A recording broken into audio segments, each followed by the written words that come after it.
ओम शांति। मैं बीके राजेश्वरी सभी आत्माओं का स्वागत करती हूँ।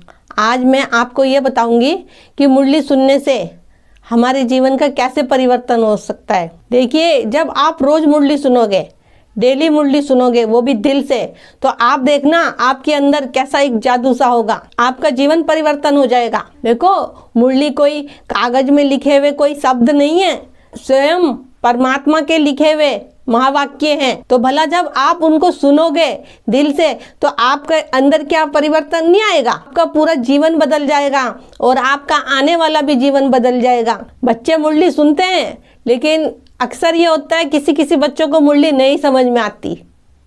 लेकिन उसको ये सोचो ना कि परमात्मा के महावाक्य हैं, परमात्मा इस धरती पे आके हमें स्वयं पढ़ा रहे हैं। अगर आप रोज मुरली सुनते हो, अगर आपको मुरली का एक भी शब्द रोज याद होता है, तो धीरे धीरे मुरली आपको समझ आने लगेगी। वह आपकी स्मृति में बसती चली जाएगी, वह आपकी बुद्धि में समाती चली जाएगी। देखो, स्कूल में भी पढ़ने जाते हैं, कोई एकदम से पढ़ाई लिखाई नहीं आ जाती, हमें टाइम लगता है, पूरा 1 साल जाते हैं जब जाके हम कामयाबी को छू पाते हैं।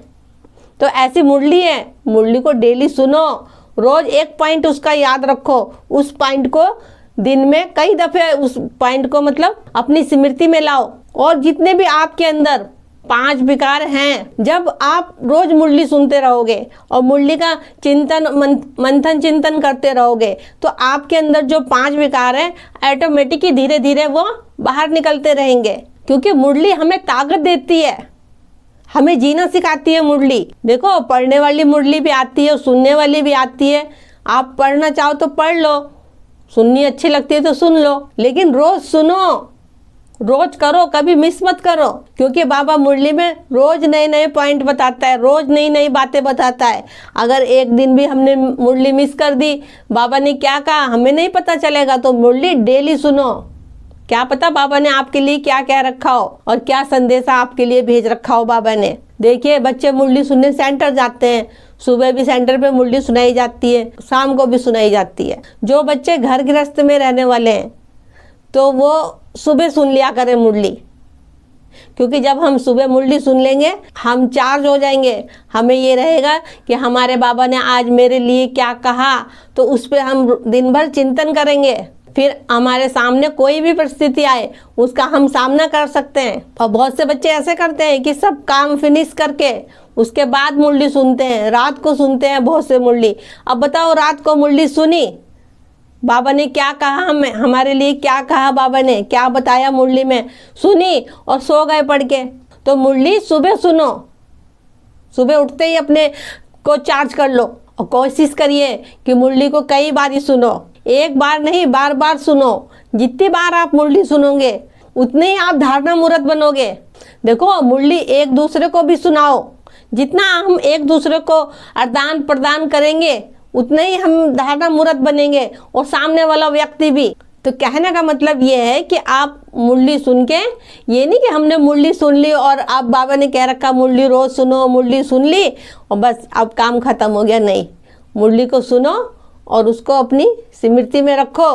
देखिए, ये भी नहीं है कि मुरली सुन के आपके जीवन में एक ही दिन में परिवर्तन आएगा। वो भी अपने अपने ड्रामे के हिसाब के अनुसार होता है। किसी को एक दिन में ही मुरली समझ में आ जाती है, किसी को काफ़ी लंबा समय चलता है मुरली, जब भी समझ में ही नहीं आती।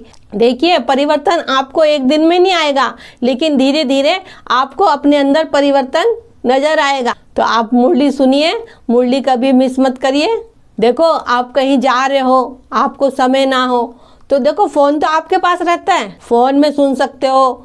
और मुरलियाँ भी रहती है, बच्चे मुरली भी रखते हैं अपने पास सेंटरों से, तो अपने पर्स में मुरली भी रखो और फ़ोन में भी सुन सकते हो। तो देखो, आप ऐसा भी कर सकते हो कि अपनी फ़ोन में मुरली सुन लो, मगर मुरली को कभी भी मिस मत करो। देखिए, हमें चलने के लिए हमें रोज़ खाना खाना पड़ता है, जब भी तो हम चलते हैं। अगर हम एक टाइम खाना ना खाए तो थोड़ा सा हमारा शरीर कैसा हो जाता है। तो हमारी जो आत्मा को चार्ज करने की खुराक है वो हमारी मुरली हैगी। वो ताकत हमें मुरली से ही मिलती है जो हमारी आत्मा को चार्ज करती है। तो मेरा आज की वीडियो को बनाने का यही उद्देश्य है कि रोज़ मुरली सुनो, मुरली कभी भी मिस मत करो। आपके जीवन में धीरे धीरे परिवर्तन आने लगेगा, आपके अंदर खुशियाँ आने लगेगी। तो ठीक है, फिर चलती हूँ, कल फिर मिलूंगी कोई नए टॉपिक के साथ। जब तक के लिए ओम शांति, ओम शांति।